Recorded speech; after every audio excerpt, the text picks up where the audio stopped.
Franklin Gómez, una persona que debemos de tener el teléfono, yo creo que todos, porque lo vivimos molestando mucho. Es el encargado, el director metropolitano de emergencias y de cuidados intensivos. También es docente en la Universidad UAS, es el coordinador de la residencia de emergencias en el Hospital Plaza de la Salud. También es el director de Nuestra Sociedad.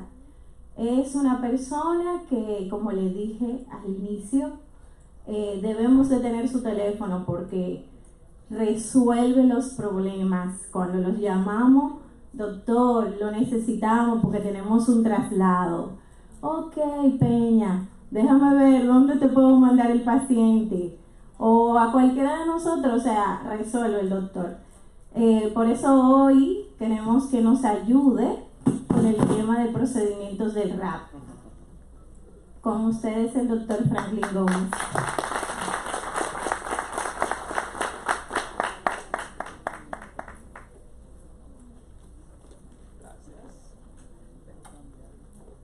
Buenos días.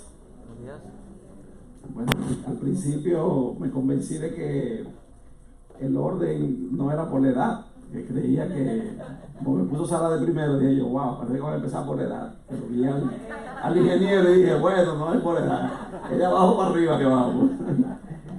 Muy contento y agradecido de todos ustedes de estar aquí por tres razones fundamentales. La primera es porque obviamente estamos apoyando a nuestra sociedad, con tantos rostros jóvenes, de médicos jóvenes. Estoy también compartiendo con mis compañeros emergenciólogos, aportando a la formación de esos grupos jóvenes y también aprendiendo de ellos, porque también uno aprende de ellos. En segundo lugar, porque estamos en una región muy querida por nosotros, que es nuestra región. Yo soy sureño y aspiro a que el sur también exista, como dicen, que no todo se concentre para la región metropolitana y para las otras regiones del país, sino también que se piense que el sur debe desarrollar la medicina, sobre todo la medicina de emergencia, la prehospitalaria, la hospitalaria, y que nos desarrollemos al igual que las demás regiones. Y tercero, bueno, pues estamos en la víspera de las madres, ¿por qué no adelantarnos para felicitar a las madres que están aquí presentes, a nuestras compañeras? Y hice el sacrificio de estar por acá a pesar de múltiples ocupaciones porque tenía esas tres motivaciones. Vamos entonces a hablar de RAP triaje, que es un nuevo concepto que se está introduciendo a la gestión clínica, y el término a lo mejor le parece bien conocido, lo de triaje, entonces lo estamos como adornando con RAP para que tengamos bien pendiente que esas siglas, que son RAP, son unas siglas, es como debe iniciar el proceso de atención en sala de emergencia. Eso es para hacer énfasis. Y precisamente es una herramienta que emana de las autoridades nacionales de salud, de la rectoría, quien tiene la rectoría del sector salud, que es el Ministerio de Salud Pública. Un mandato que da el ministerio de que todos los establecimientos de salud, público y privado, deben desarrollar el proceso de RAP triaje en las salas de emergencia. Nosotros tenemos la responsabilidad del sector público y estamos haciendo y encaminando todos los esfuerzos en el sector público para que se cumpla con esa disposición del ministerio. Ojalá también lo asuman de la misma manera que lo estamos asumiendo nosotros en el sector privado, que nos ha dado alguna dificultad, y que el ministerio haga énfasis para que esa disposición se cumpla también a nivel privado. Pues entonces, le iba a preguntar a Sara que salió un micrófono de mano, me sentía más cómodo, pero también lo hacemos Si es posible, me lo pueden traer y como estamos en vivo acá y entre familia, no hay ningún problema. Está en las redes en vivo. Exacto, porque nos interesa poder compartir con ustedes y apuntalar algunas cosas más. La familia de su casa. De todos modos, bueno, pues ahí iniciamos de manera formal. Esto es la parte introductoria, aunque ya está por aquí un equipo efectivo. Gracias. Me van a permitir pasar para acá. Y con el primer slide, vi que los jóvenes copiaron la presentación que no era. Claro, él tiene el mismo título, pero la otra está más actualizada. De todos modos la podemos desarrollar también, pero por el tipo de letra sé que no es la que teníamos, la que dice RAP Triaje Sodoven. Bueno, pero de todos modos está la parte introductoria y es el marco legal también de la disposición en agosto del 2016, la 000022, la disposición del Ministerio de Salud Pública, que ordena la aplicación de triaje en todos los establecimientos de salud de la República Dominicana. Cuando se emite esa resolución, que es el ente rector, obviamente el Servicio Nacional de Salud acoge la disposición del ministerio y el ministerio solamente plantea que hay que hacerlo. Entonces, en el Servicio Nacional de Salud nos reunimos para buscar la forma de cómo hacer más práctico esa disposición que el ministerio está planteando. Entonces teníamos que decidir con qué escala de triaje íbamos a trabajar, que son diversas, son muchas, y un procedimiento sencillo, un procedimiento bien entendible que se pudiera coger y se pudiera aplicar en todos los establecimientos, que pudiéramos aplicarlo un tercer nivel o un cuarto nivel, pero que pudiéramos aplicarlo también en un primer nivel o en un segundo nivel de atención.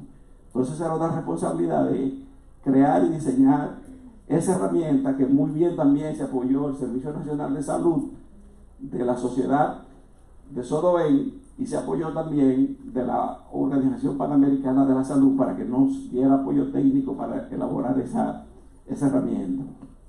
Esta es la disposición, una foto del documento. Y entonces, el día 4 de mayo del 2018, la disposición fue en el 2016, el 10 de agosto del 2016. En mayo, tú sabes que las cosas en este país dan un poquito de dificultad, ¿no? En mayo del 2018 logramos, como Servicio Nacional de Salud, presentar al país esta herramienta, este procedimiento operativo para la recepción, acogida y clasificación de pacientes en sala de emergencia. Y se presentó como una herramienta oficial para trabajar triaje en sala de emergencia. Obviamente que la herramienta ya viene ahí también especificando con qué escala de triaje vamos a trabajar.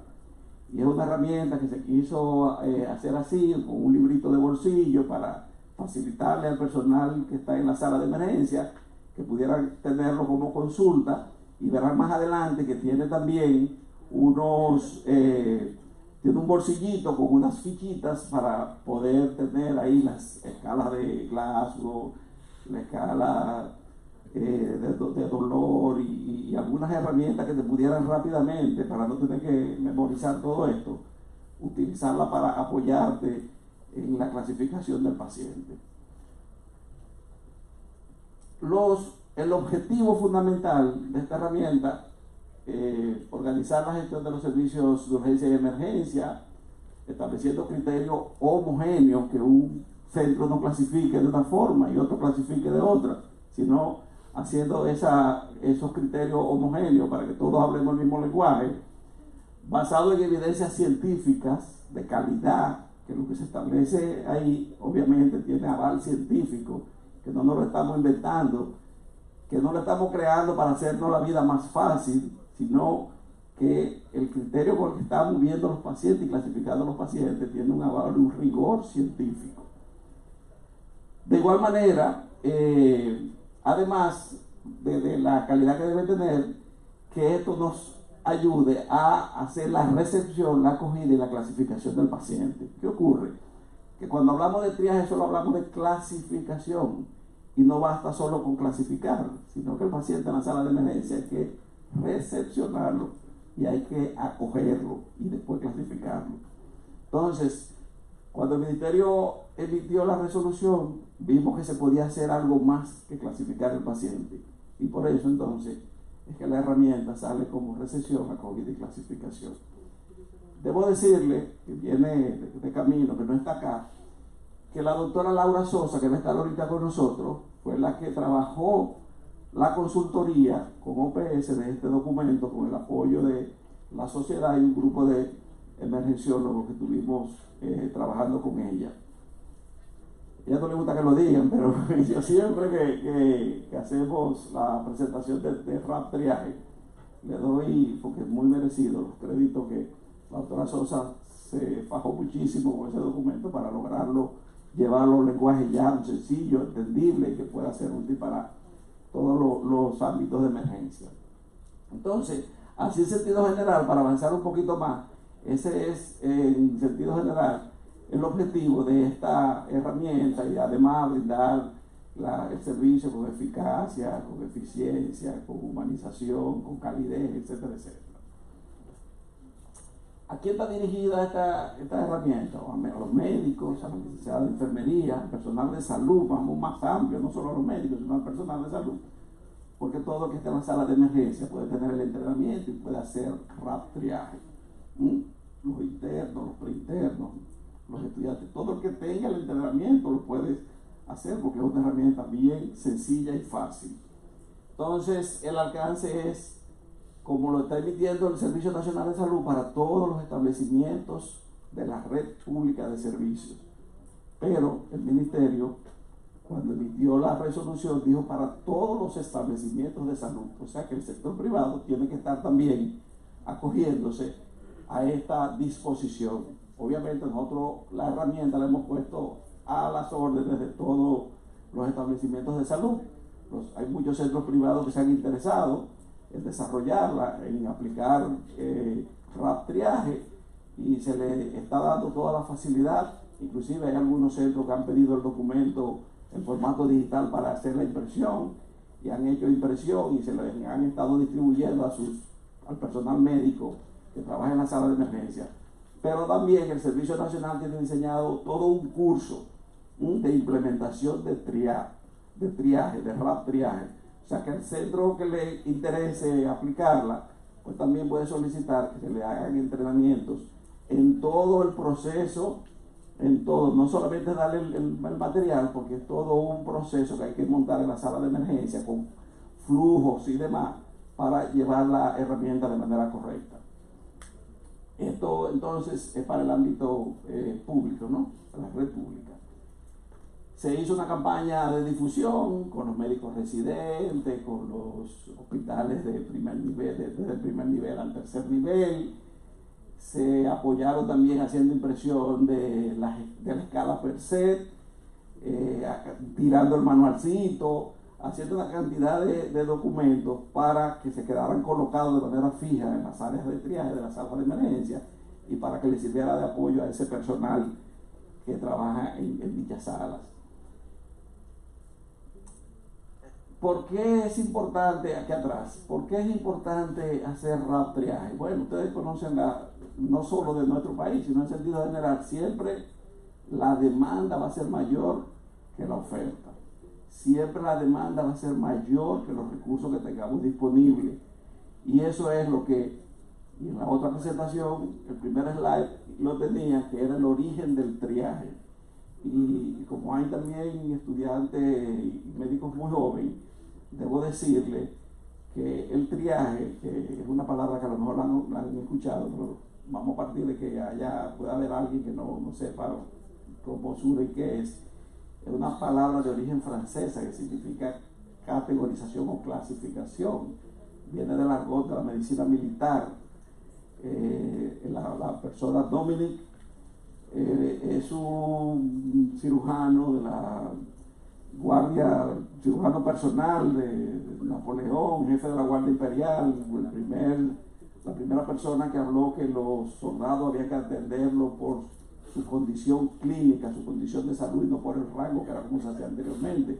Eso, al ser el militar, le trajo grandes problemas e inconvenientes en su rama militar, porque hasta ese momento era por el rango. Si llegaba un coronel o un capitán herido y había un soldado herido, había que atender primero al que tuviera mayor rango. Pues cuando tuvo el nivel de ser el jefe de la Guardia Imperial, pudo imponer que no era por el rango, sino por la condición clínica. No importa cuál rango tuviese el herido, el que tuviese la condición clínica era el primero que había que darle la asistencia.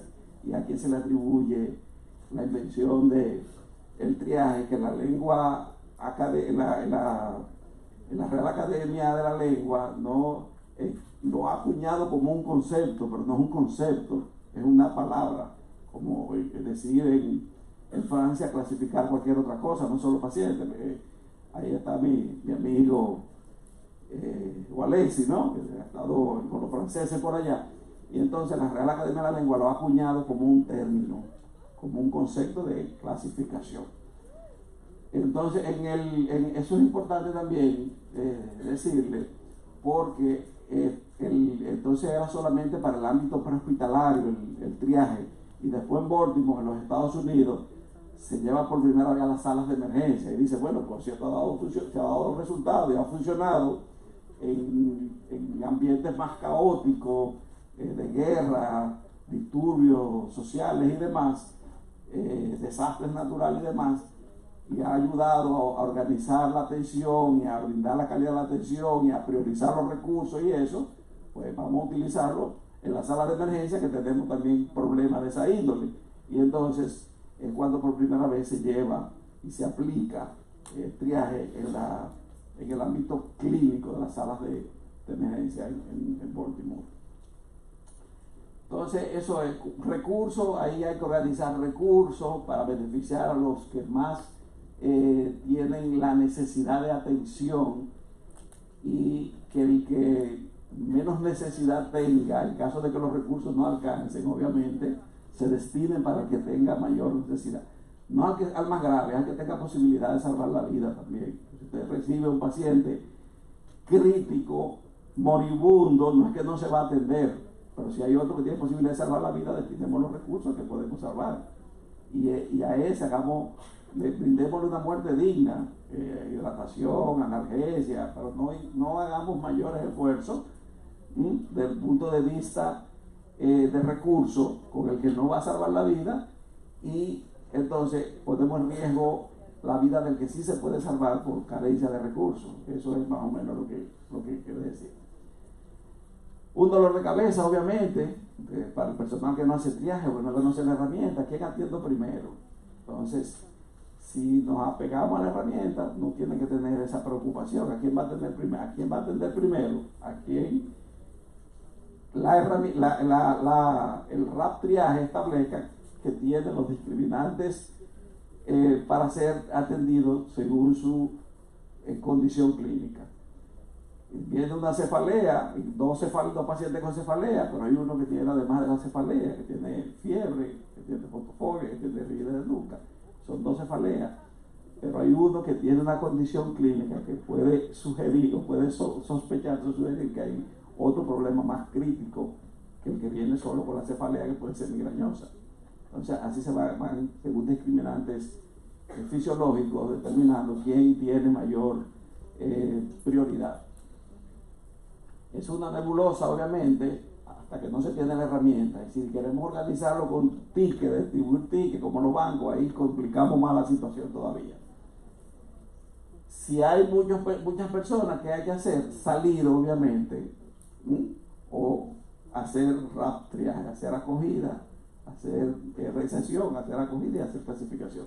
Si se hubiese hecho recesión, acogida y clasificación, esas personas ya supiéramos cuál es la condición de cada uno que está ahí sentado. ¿Cómo hacer triaje en los servicios de urgencia? Bueno, como dice la imagen, bueno, yo sé que usted está primero, pero mira, le trajeron ¿a quién voy a atender primero? Es que es un asunto también de conciencia, de concientizar al usuario, al paciente, de que no se sienta mal cuando usted entra a alguien que tiene una condición o cuando prioriza a alguien con una condición por encima del paciente que está allí, porque si él hubiese tenido esa condición, lo hubiese estado atendiendo primero que los que están. Entonces eso debe ir acompañado también de una concientización a los usuarios. No podemos hacer esto bajo ningún concepto, que tenemos esa cantidad de personas, porque el médico va a ver a la señorita que tiene la uña encarnada, ¿no? Porque es la que tiene las patitas más cortas, es la que está como media llorosa, añoñadita, así no. Tampoco podemos hacer eso. Entonces, aquí están los niveles de prioridad. ¿A quiénes vamos a atender? En este orden de prioridad, que puede ser por número, 1, 2, 3, 4, 5, o puede ser por colores, o puede ser así por nombre de inmediata, muy urgente, o urgencias moderadas o menos urgentes.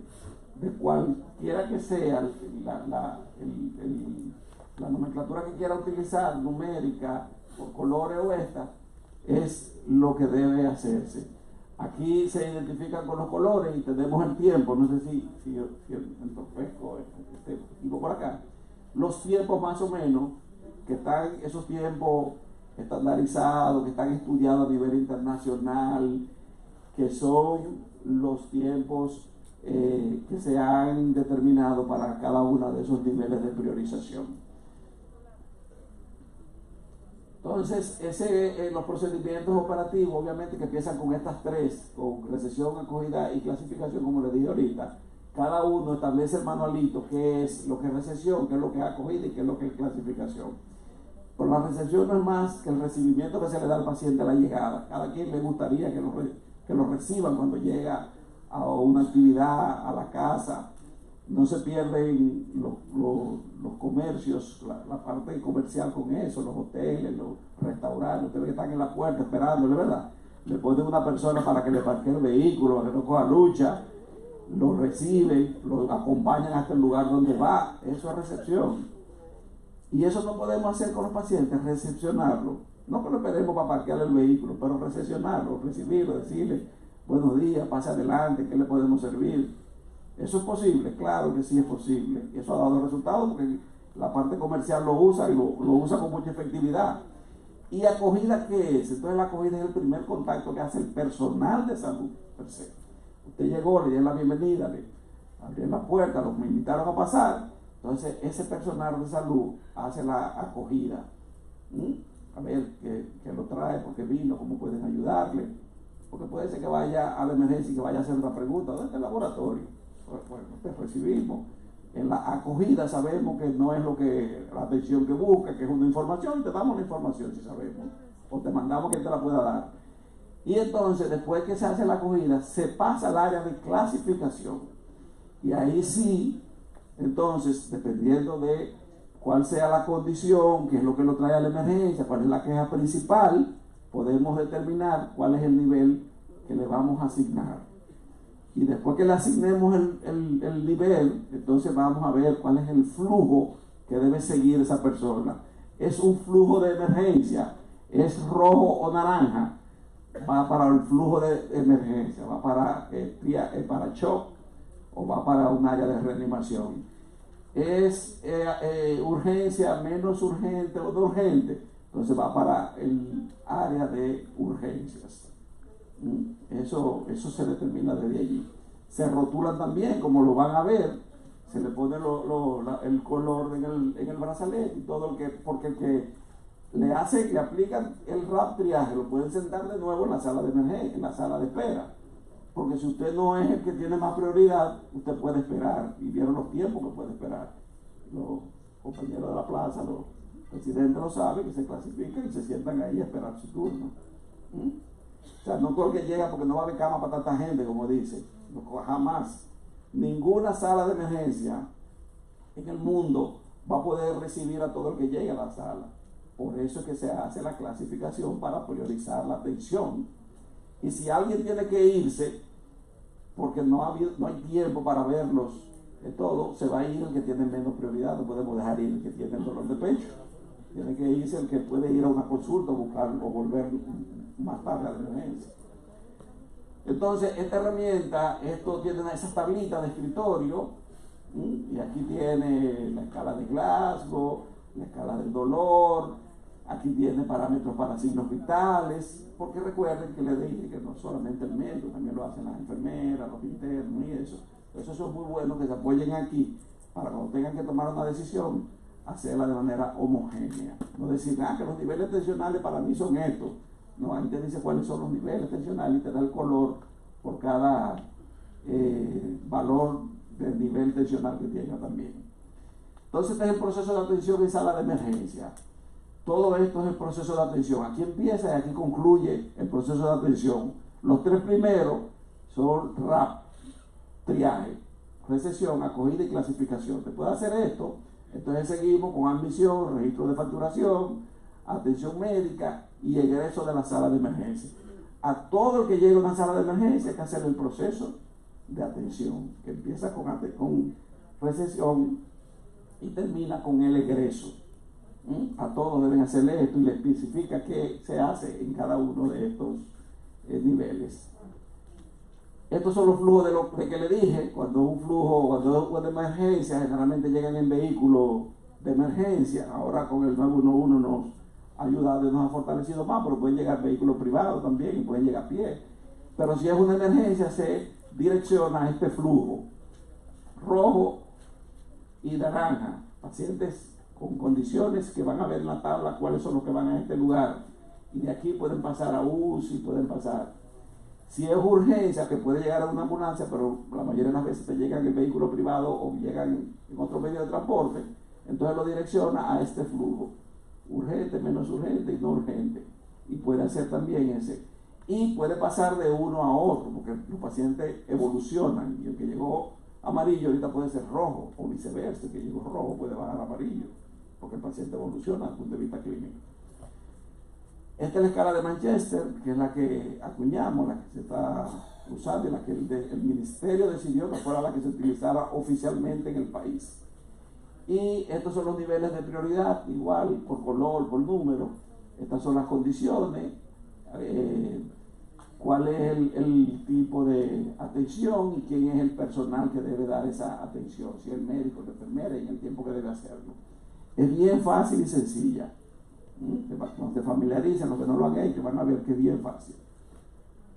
La importancia de utilización del proceso es que prioriza la atención del paciente grave. Ustedes, que llega un paciente en condición crítica, lo va a priorizar, eso te lo va a permitir el proceso. Establecer oportunamente la decisión en la asistencia y la terapéutica del paciente. ¿Qué es lo que debo hacerle? ¿Debo canalizarlo? ¿No debo canalizarlo? ¿Debo darle un medicamento para bajar los niveles tensionales? ¿Puede esperar? Podemos hacer imágenes antes que hacer cualquier otra conducta terapéutica. Eso te permite hacerlo. Organiza el flujo de pacientes. Te dice quién va para acá, quién va para allá y quién espera ahí. Eso es importantísimo. Gestionar la atención de una manera más eficaz y las personas se sienten atendidos, porque desde que usted llega se le recepcionó y se le acogió y se le clasificó.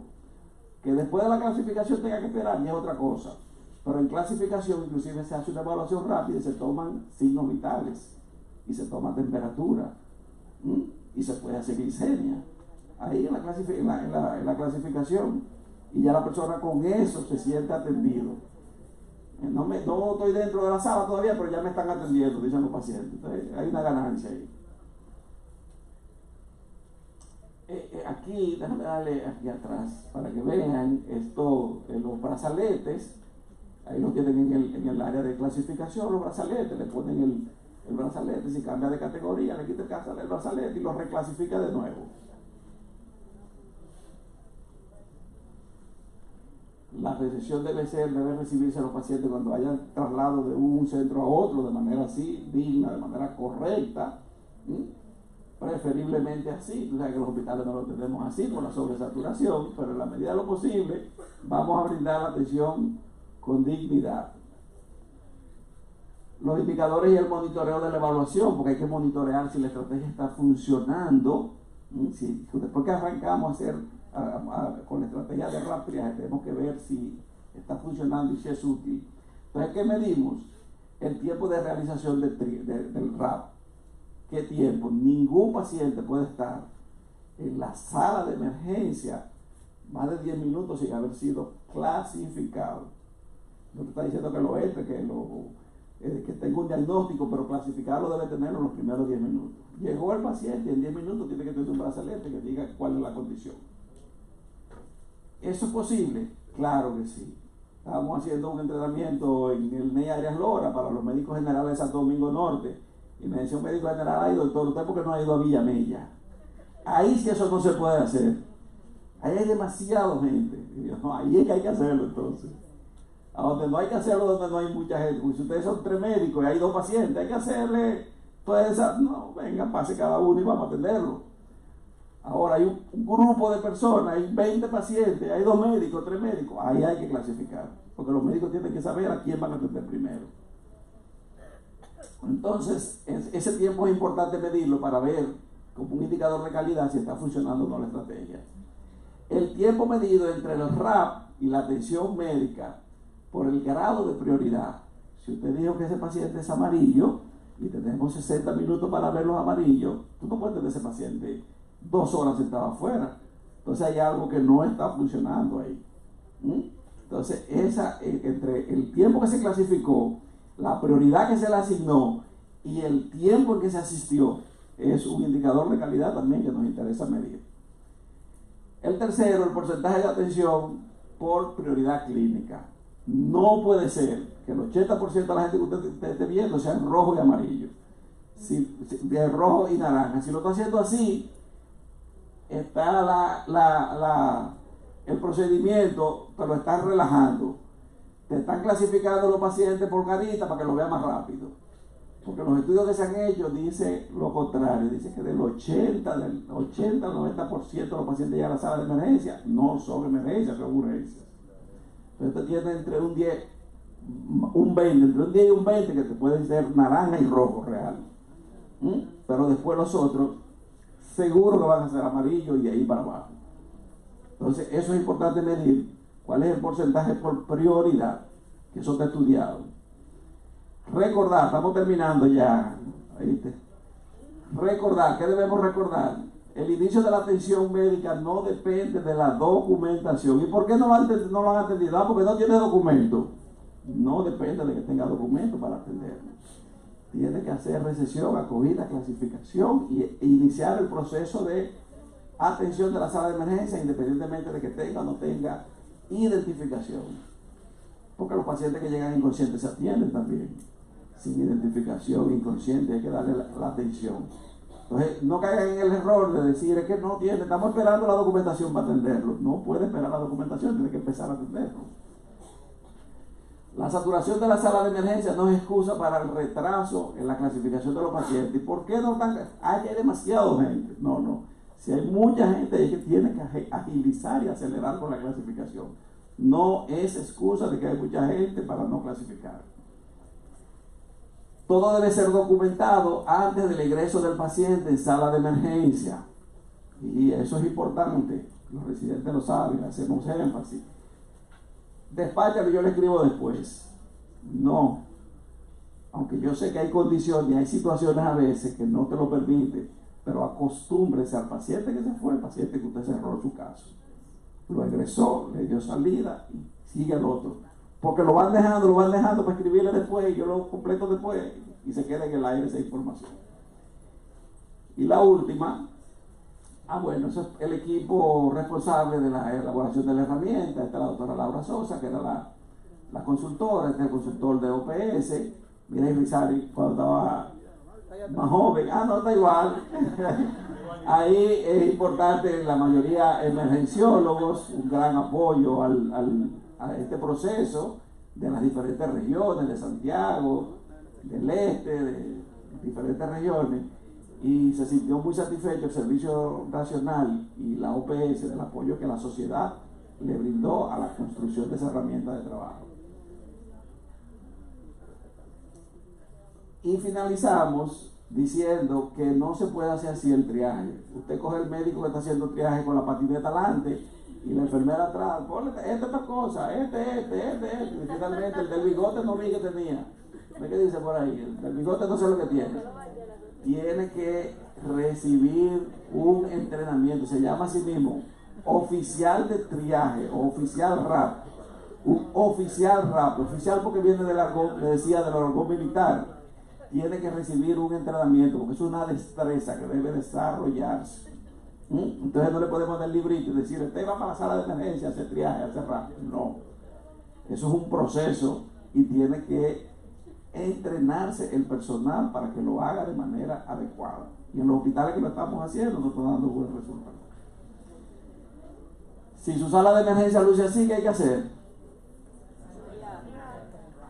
RAP triaje. No me digan triaje nada más, porque si me dicen triaje nada más voy a ver que está clasificando. Y hay que acoger los pacientes y hay que hacerle recesión, hay que acogerle, hay que hacerle clasificación. Si luce así, hay que hacer RAP triaje.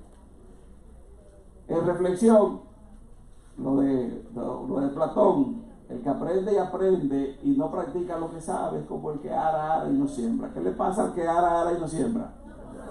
No cosecha. Entonces, hagan la práctica de cosechar.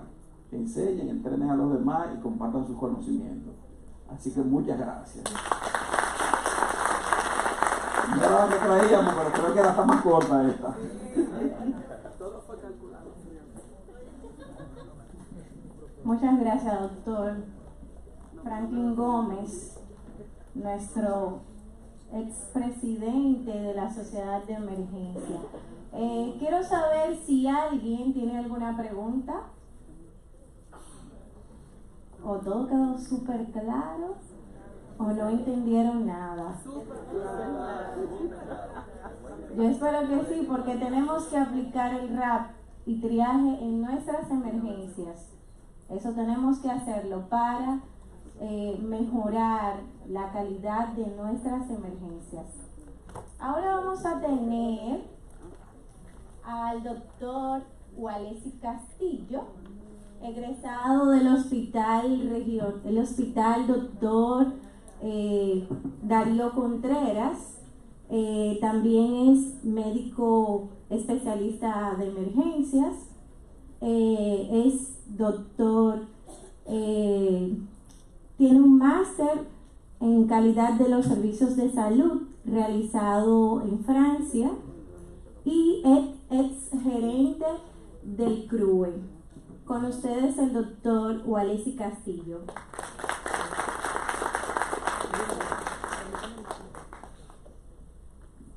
Sí, no lo dije de antemano, ustedes están todos en redes en vivo.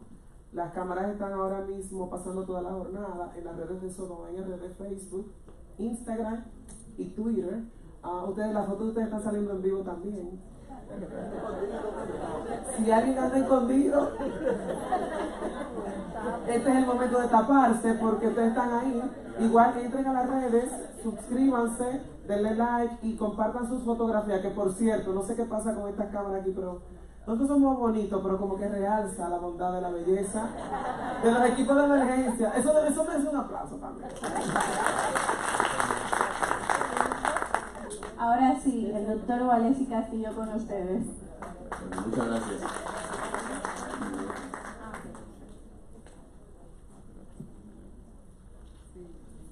Buenos días y especialmente a las madres en su día. Ya hoy es el Día de la Madre. Pues el tema es muy importante, que es el transporte de paciente crítico. Casi todos los médicos quieren salir del paciente. Llévatelo. Eso hay un procedimiento. Para eso hay un procedimiento. Ya Franklin le habló un poquito de lo que era la historia. Vamos a citar que los sistemas de transporte sanitario tienen su origen históricamente en acciones militares. Así, ya en el siglo I a.C., los romanos utilizaban un sistema de transporte sanitario para evacuar los heridos del campo de batalla. En el siglo XI, durante la cruzada, los caballeros de San Juan auxiliaban a los heridos en el campo de batalla, y las primeras ambulancias y hospitales de campaña fueron creados en España en el mediado del siglo XV por la reina Isabel la Católica. Acá está el señor que Franklin mencionó, Dominique Lally, cirujano, jefe de Napoleón, el primero en crear las ambulancias para evacuar rápidamente a los heridos de guerra. A mediados del siglo XIX nace la Cruz Roja, siendo muy importante para el desarrollo de transporte sanitario. Y el primer transporte sanitario ocurre durante la guerra de Franco-Prusiana, es decir, transporte aéreo. Sacaban a los pacientes en globo. Ya en la Primera Guerra Mundial se crea la primera ambulancia aérea en Europa durante los años 50, y obligado por la epidemia de poliomielitis se da un impulso al sistema de transporte sanitario civiles. Hoy en día casi todos los países desarrollados cuentan con un sistema de emergencia que se encarga del transporte sanitario. En España, desde el inicio del año 80, el transporte de pacientes críticos realizó el grupo especializado SAMUR. Esa foto que vemos acá, ese es el equipo de SAMUR en Avignon, Francia, número 84. Un grupo de enfermeras especializadas en anestesio y médicos emergenciólogos y generalistas. ¿Qué es un paciente crítico? Es la existencia de una alteración de función de uno o varios órganos o sistemas, situación que puede comprometer su supervivencia en un momento de evolución por la que la muerte es lo que se aviene. Dado el caso que nosotros no atendamos a tiempo a ese paciente, es un paciente que va a pasar a la muerte. Por ende, hay que andar de forma inmediata, rápida. El algoritmo del traslado. Vamos a hacer hincapié en este algoritmo. Muy importante visualizarlo. Primero, la condición y diagnóstico del paciente.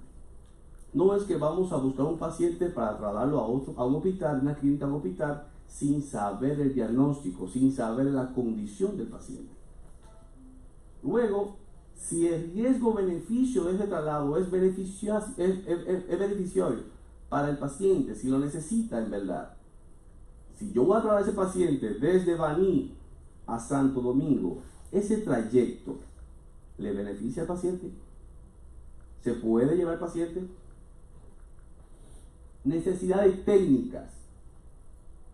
¿Qué necesidades técnicas necesito? Si un paciente que está en parada cardiorrespiratoria, que fue ya revertido, si un paciente que está en intubación, si un paciente que está en shock hipovolémico, hay que estabilizar el paciente luego para hacer el traslado. ¿Y qué personal necesito para ello? Luego elegir la atención de destino. Ahí que se pierde la mayor parte del tiempo. ¿Hacia dónde va el paciente? ¿Cuál es el hospital especializado que va el paciente? Para evitar los rebotes. Paciente lo enviamos, un paciente con un infarto agudo del miocardio lo envían al Darío Contreras. Exactamente, ¿a qué? Y me pasó varias veces allá en el Darío. Me llevaban pacientes con infarto agudo del miocardio. ¿A qué? Y ese paciente hay que estabilizarlo y entonces enviarlo a un hospital clínico. Saber si hay disponibilidad de cama. Disponibilidad de cama es sumamente importante. ¿Cómo yo voy a mandar a un paciente a un hospital sin saber que hay cama disponible para ese paciente? Confirmar la aceptación, seleccionar el tipo de transporte. Más adelante verificamos cuáles son los tipos de transporte para según el paciente, si es tipo 1, tipo 2, tipo 3, si es una avanzada y qué clasificación de personal necesita para trasladar a ese paciente. No simplemente son los técnicos de emergencia médica que trabajan en las ambulancias, también los médicos y especialistas trabajan en ambulancia. Entonces, si ese paciente necesita a un especialista, hay que mandarlo con el especialista en mano. Planificar el traslado, verificar el material de equipo, si la batería del monitor está cargada, si la batería del ventilador está cargado, si el laringoscopio está bien. Eso hay que verificarlo antes de salir. Consentimiento informado. Todo paciente que van a ser trasladado en una ambulancia, ya sea aérea, terrestre o marítima, debe ser firmado un consentimiento informado. ¿No? Documentación completa. ¿Qué es la documentación completa?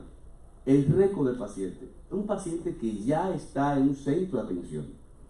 Ese paciente debe tener un récord, imágenes, laboratorio, e historial clínico completo de ese paciente para luego realizar ese traslado. Un traslado y monitorización del mismo. A veces yo veo traslados simplemente con la camilla vacía, sin saber cómo está la frecuencia cardíaca del paciente, sin saber cómo está la temperatura del paciente, sin saber cuál es la presión del paciente, sin saber nada. Solamente lo montamos y nos lo llevamos, como si fuera un bulto de carga. Incidentes acaecidos y entrega de recepción. Punto clave. El paciente crítico es inestable por definición. Automáticamente usted me dice un paciente crítico, ya me imagino que es un paciente inestable. Segundo, el traslado de un paciente crítico siempre supone una situación de riesgo añadido al inicial. Es decir, automáticamente yo voy a trasladar un paciente crítico. Añadir el traslado, ya estoy agregando más daño para el paciente. Valorar riesgo y beneficio, aplicamos de nuevo, es necesario ese traslado del paciente. ¿Hacia dónde va ese paciente? El estado hemodinámico y respiratorio del paciente permite realizar ese traslado. Estimación adecuada de requerimientos asistenciales, personal y material. No es lo mismo trasladar a un paciente crítico con un personal especializado en paciente crítico, con un técnico de emergencia médica que no está especializado en paciente crítico. Dado el caso del paciente, haya que intubarlo en la ambulancia, va a morir. O el paciente haga una parada cardiorrespiratoria, hay que hacer un RCP avanzado, va a morir. O haya que utilizar un desfibrilador, también va a morir porque no tenemos el equipo para realizar esa función. Movilización del paciente con la garantía suficiente de seguridad. Mover un paciente dependiendo el trauma que tenga. Un paciente con lesión ventromedular, hay que tener mucho cuidado para su traslado. Y especialmente por las vibraciones. Prever la posible complicación del traslado y estar preparado para la solución inmediata. ¿Cuáles son prever? En caso de un traslado de un paciente que esté intubado, ese tubo se puede mover y se puede poner selectivo o puede salir de la tráquea. Y el que hace el traslado debe saber cómo ubicar ese tubo y poner a ese paciente a respirar bien. ¿Cuál es el equipo imprescindible que debe tener una ambulancia? No te rías, Lizarre, por Dios. No te rías. ¿Qué debe ser así? Ese trabajo de nosotros como emergenciólogos, tratar que lleguemos a ese punto. Que las ambulancias sea una ambulancia de atención de paciente. Primero, monitor y desfibrilador multiparámetro. No simplemente que me dé un D1, un D2, un ABF, que me dé las 12 derivaciones. Sí. Porque en el transcurso de un traslado de 3 o 4 horas pasan muchas cosas, maestra. Pasan muchas cosas. Respirador de transporte con prestaciones suficientes para la característica del paciente. Un ventilador automático para traslado con todas las modalidades. Material de aislamiento y control de las vías aéreas. Bolsa, válvula, mascarilla. Oxígeno de cantidad suficiente para prever retraso. Calcular la cantidad de oxígeno que se necesita para ese traslado. Suficiente. Vía venosa permeable. Medicación urgente precargada. Camilla de transporte y personal facultativo y auxiliar adiestrado. Personal facultativo. Eso es sumamente importante, que sepa lo que están haciendo. Hay una frase en la medicina propia de Hipócrates que dice: primo non nocere, primero no hacer daño. Si tú no sabes lo que va a hacer, mejor no lo hagas.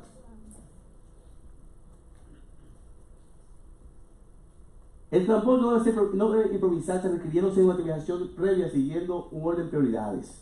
Primero hay que valorar, hay que hacer una evaluación general del paciente, valorización detallada, estabilización respiratoria, estabilización hemodinámica, medida de presión neurológica y control térmico. Más adelante voy a explicar esto. En la valorización generalizada tenemos conocimiento del estado general del paciente y soporte asistencial que precisa. Automáticamente a usted le entrega a ese paciente en una ambulancia. Usted es un médico. Usted debe conocer a ese paciente, conocer su historia, conocer todo lo que ha pasado a ese paciente, un background completo del paciente. Y la asistencia que precisa. Usted me trajo a este paciente para qué? No sé por qué lo mandaron. No, así no. Paciente se envió para qué, para hacer un bypass, o para llevarlo a UCI, o para qué mandó el paciente. Debe conocer a su paciente. Ese paciente está en la ambulancia, usted es médico de ese paciente, debe conocerlo totalmente. No debe iniciarse el transporte hasta que una estabilización adecuada hemodinámicamente y respiratoria. Pasa a menudo. Yo trabajo en traslado de paciente crítico en aeroambulancia, y cuando vamos a una isla a buscar un paciente, que me presenta un paciente, y cuando yo encuentro otro paciente, es decir, mira, me habla de un paciente que tiene un doble pecho, y cuando llego es un paciente infartado, intubado, y quiere que me lo lleve rápido. No, así no. Entonces, ¿qué estabilizar mi paciente? Vamos a estabilizarlo, hemodinámicamente estable. Si está hipotenso, vamos a meterlo en amina, vamos a ventilar bien ese paciente, y después que esté estable, yo me lo llevo. Pasa igual que aquí. Aquí las clínicas, los hospitales, quieren sacar un paciente para otro hospital y quieren llevarlo inmediatamente. Llévatelo. Paciente hipotenso, saturando 40. Sacarlo a la puerta del hospital, ¿qué va a hacer? Se va a morir. Entonces, paciente, por lo menos, vamos a subir la presión, vamos a estabilizarlo, vamos a intubarlo y vamos a ventilarlo. Y luego lo llevamos. Porque es una vida.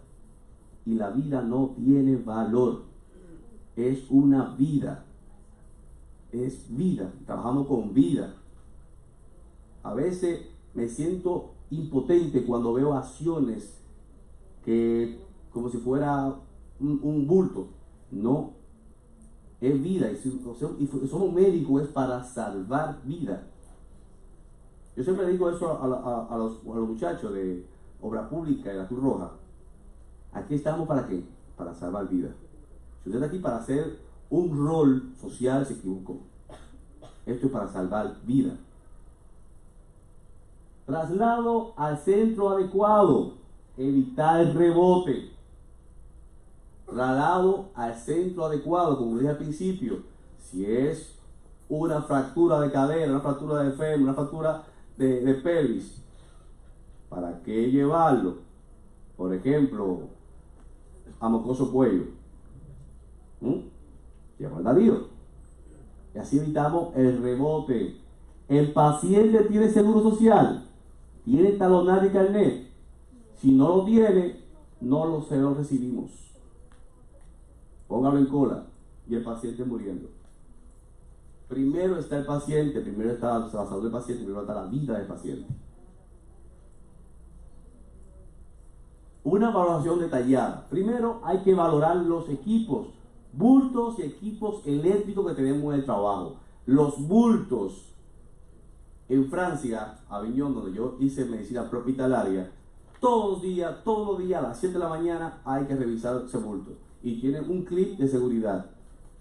Aunque tenga el clip de seguridad, en la mañana siguiente te lo quita, lo revisa y hace su checklist completo.